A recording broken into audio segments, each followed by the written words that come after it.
High বন্ধুরা, আমি নলিতা বলছি। বন্ধুরা, আজকের এই গল্পটি সম্পূর্ণ শুনলে তোমাদের ওটা আর স্থির থাকবে না। কথা দিচ্ছি, শেষে গিয়ে তোমাদের ওটা অনেক হালকা লাগবে। তো চলুন আসল গল্পে চলে যাই। বাইরে বৃষ্টি হচ্ছিল, আমি বারান্দায় দাঁড়িয়েছিলাম। সেদিন আমি সাদা একটা নাইটি পরেছিলাম। বৃষ্টির ফোঁটাগুলো চুলে পড়ছিল। হঠাৎ দরজার ঘণ্টা বেজে উঠল। দরজা খুলতেই দেখি আমার জামাই দাঁড়িয়ে আছেন। তিনি মুচকি হেসে বললেন, আজ তো আপনাকে অনেক সুন্দর লাগছে শাশুড়িমা। আমি লজ্জায় একটু ঘাবড়ে গেলাম। সেদিন আমার স্বামীর সাথে আমার একটু ঝগড়া চলছিল। আমি চাইছিলাম আমাদের সম্পর্কটা ভালো থাকুক, কিন্তু কিছু কারণে আমরা একে অপরের থেকে দূরে সরে যাচ্ছিলাম। সেদিন আমি আমাদের ঘরটা সুন্দর করে সাজিয়েছিলাম।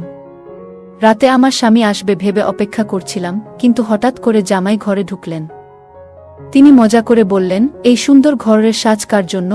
আমি হেসে বললাম, এটা একটা ছোট্ট সারপ্রাইজ ছিল আমার স্বামীর জন্যে। জামাই তখন মজা করে বললেন, আপনার স্বামীকে এমন চমক দেওয়ার আইডিয়া ভালো, কিন্তু আমার আসার জন্য কি কিছু বিঘ্ন ঘটল, তাই না? আমি হাসতে হাসতে বললাম, না, তেমন কিছু না, শুধু একটু ভিন্ন কিছু করার চেষ্টা ছিল। জামাই তখন বললেন, সম্পর্কে মাঝে মাঝে চমক দিয়ে ভালোবাসা বজায় রাখতে হয়।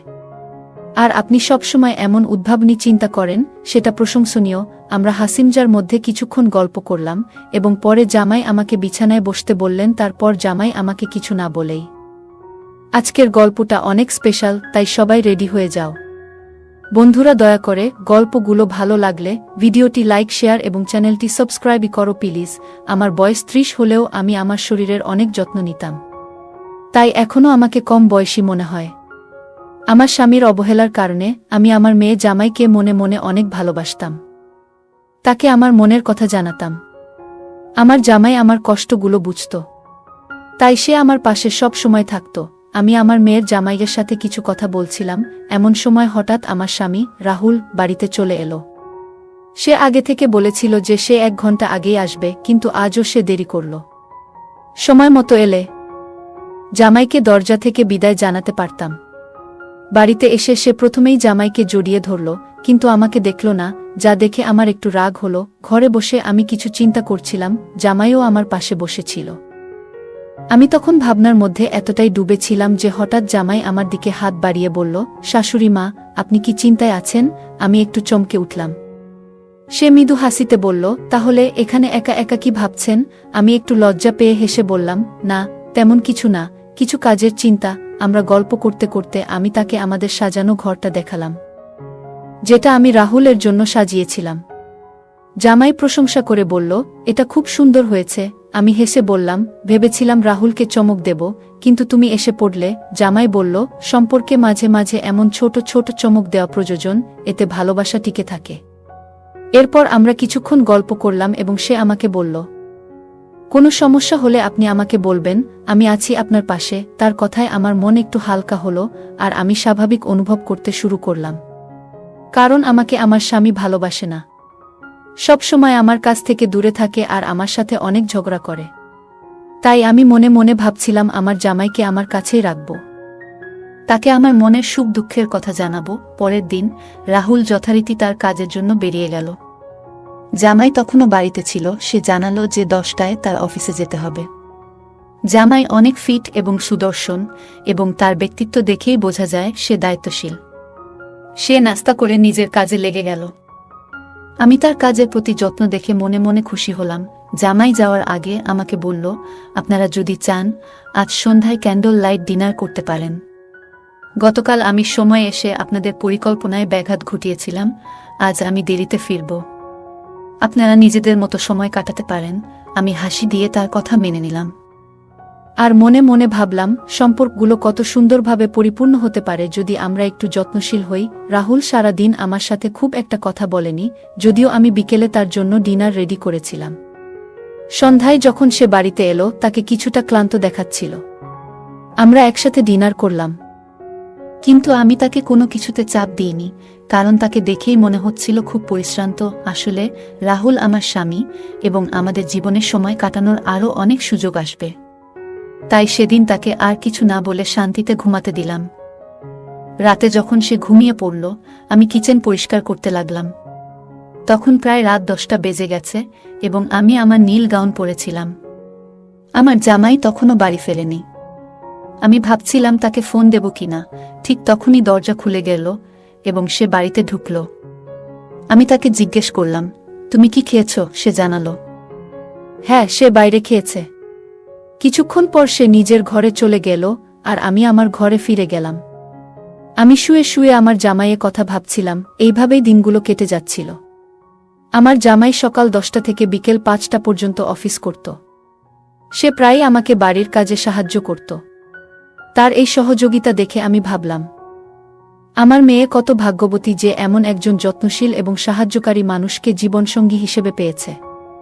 একদিন আমি রাহুলের কাপড় ঠিক করছিলাম, তার শার্টগুলো ধোয়ার জন্য আলাদা করছিলাম। হঠাৎ আমি তার প্যান্টের পকেট থেকে মুম্বাই যাওয়ার একটি টিকিট পেলাম। আমি তাকে জিজ্ঞেস করলাম, এই টিকিটটা কি? সে বলল, হ্যাঁ, অফিস থেকে আমাকে মুম্বাই যেতে হবে, ওখানে একটা অফিস পার্টি আয়োজিত হয়েছে। আমি তখন ভাবলাম সে হয়তো আমাকে সঙ্গে নিয়ে যাবে।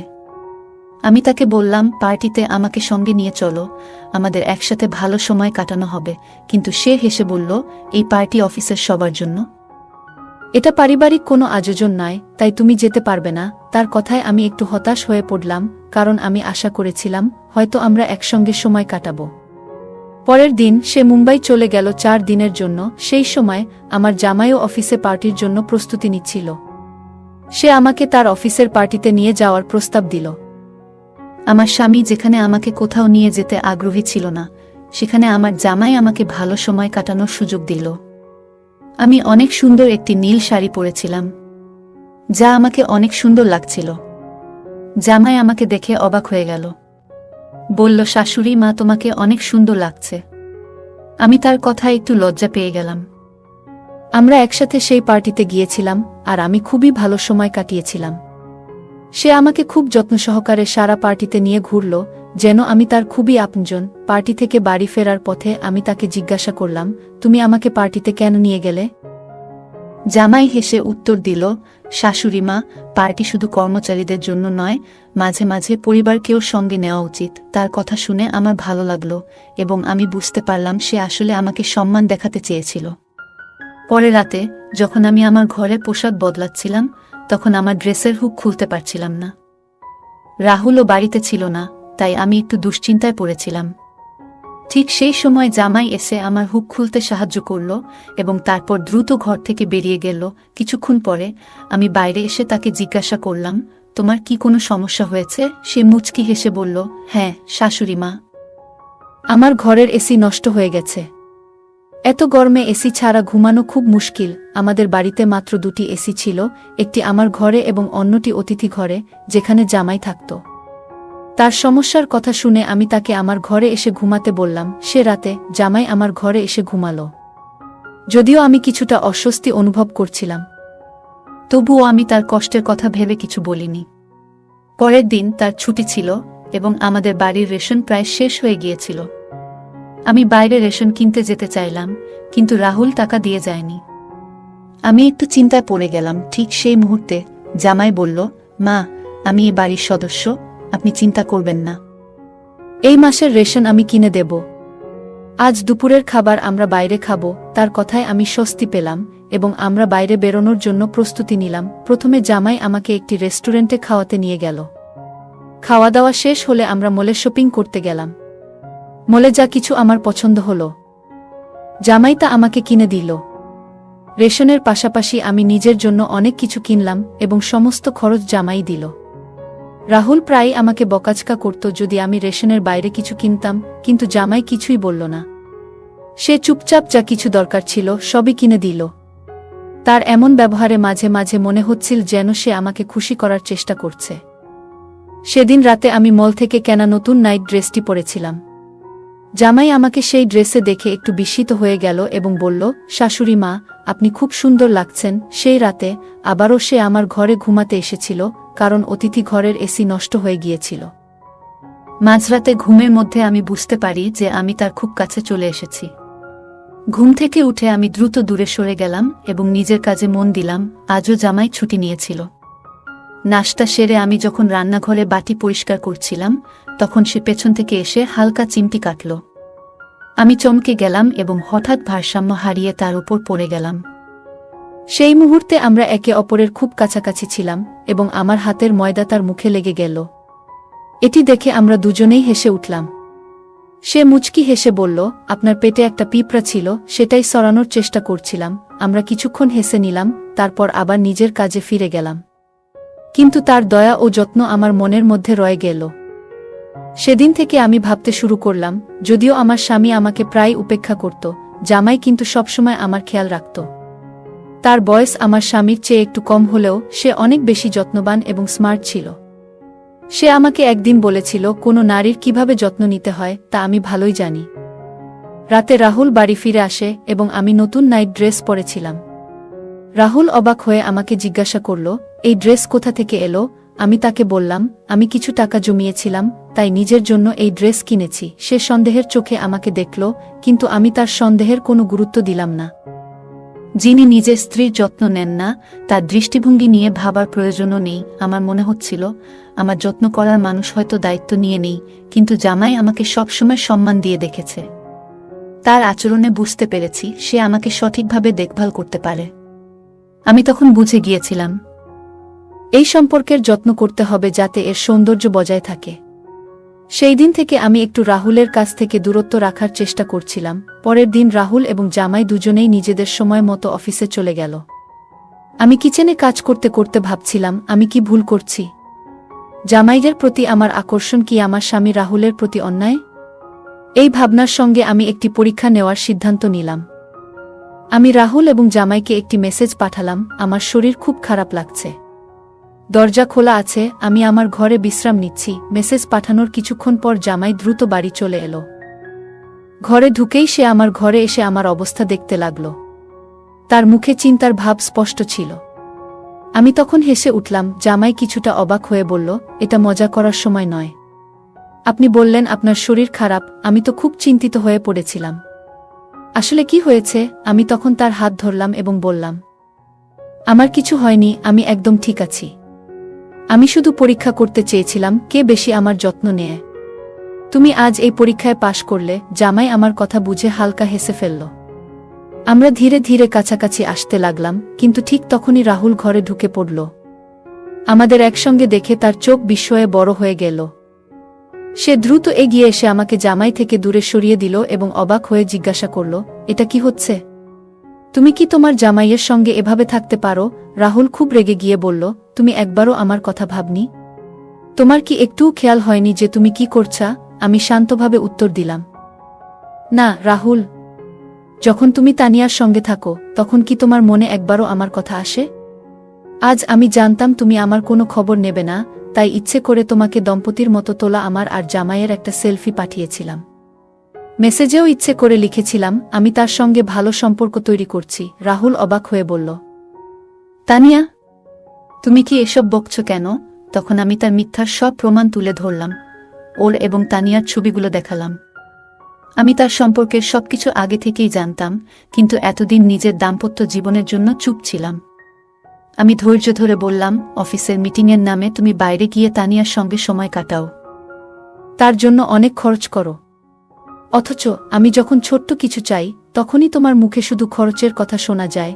আমার সব অভিযোগ শুনে রাহুল হতবাক হয়ে গিয়েছিল। আমি আরও বললাম, আমি এতদিন চুপ থেকেছি, ভাবছিলাম হয়তো আমারই কোথাও ভুল ছিল।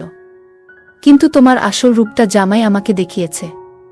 যখন আমি ভেঙে পড়ছিলাম, সেই সময় জামাই আমাকে সাহস জুগিয়েছে। রাহুল কিছু বলার চেষ্টা করছিল, কিন্তু আমি বললাম, তুমি যে সন্দেহ নিয়ে আমাদের দেখছ তা দূর করে একবার নিজের দিকে তাকাও। তুমি যা করেছ তারপরেও তোমার কি মনে হয় তুমি সঠিক? তুমি যদি ভাবো তোমার ভুল নেই, তাহলে আমার আর জামাইয়ের মধ্যে কোনো ভুল নেই। জামাই আর আমার মধ্যে কিছুই ভুল হয়নি। আসলে আমরা দুজনে মিলে তোমাকে একটা শিক্ষা দিতে চেয়েছিলাম, আর আজ তুমি যা দেখেছ সেটাও সেই নাটকেরই অংশ ছিল। যদি তুমি আমাকে অন্য কারো সঙ্গে দেখে কষ্ট পাও, তাহলে ভাবো আমি কিভাবে তোমাকে অন্য মেয়ের সঙ্গে মেনে নিতে পারি। এবার রাহুল মাথা নিচু করে দাঁড়িয়ে রইল। আমি আমার ব্যাগ তুলে নিলাম এবং বাড়ি ছেড়ে যাওয়ার সিদ্ধান্ত নিলাম, কারণ আর কিছুই মেনে নিতে পারছিলাম না। কিন্তু সেই মুহূর্তে রাহুল আমার হাত ধরে আমাকে থামিয়ে দিল। সে ক্ষমা চাইল এবং প্রতিজ্ঞা করল যে আজ থেকে সে আর কোনো অন্য মেয়ের পেছনে যাবে না এবং আমার প্রতি বিশ্বস্ত থাকবে। আমি জামাইকে ধন্যবাদ জানালাম, কারণ তার সাহায্যে আজ আমার সংসার বাঁচল। আজকের দিনে আমরা দেখতে পাই যে অনেক পুরুষ ও নারী ভালোবাসার পরিবার থাকা সত্ত্বেও বাইরের সম্পর্কে জড়িয়ে পড়ছে। তবে এটা বোঝা দরকার যে বাইরের কেউ আপনার পরিবার বা সঙ্গীর মতো কখনোই আপনাকে আগলে রাখতে পারবে না। বাইরের মানুষ কেবল নিজের প্রয়োজন মেটাতে আসবে। বিয়ের বাইরের সম্পর্কের কারণে আজকাল বিবাহবিচ্ছেদের সংখ্যা ক্রমশ বাড়ছে। এমন পরিস্থিতিতে বাড়ি ছেড়ে চলে যাওয়া কখনোই সমাধান নয়। এর বদলে পরিস্থিতির মুখোমুখি হওয়া উচিত। একজন স্ত্রী সেই ব্যক্তি হতে পারেন যিনি তার স্বামীকে ভুল পথ থেকে সঠিক পথে ফিরিয়ে আনতে পারেন। এটা প্রতিটি স্ত্রীর বোঝা উচিত। গল্পটা কেমন লাগলো জানাতে ভুলবে না। আরও মজার মজার রোমান্টিক গল্প শুনতে চাইলে ভিডিওটি লাইক, শেয়ার এবং চ্যানেলটি সাবস্ক্রাইব করতে এবং বেল আইকনটি ক্লিক করতে ভুলবে না। ধন্যবাদ।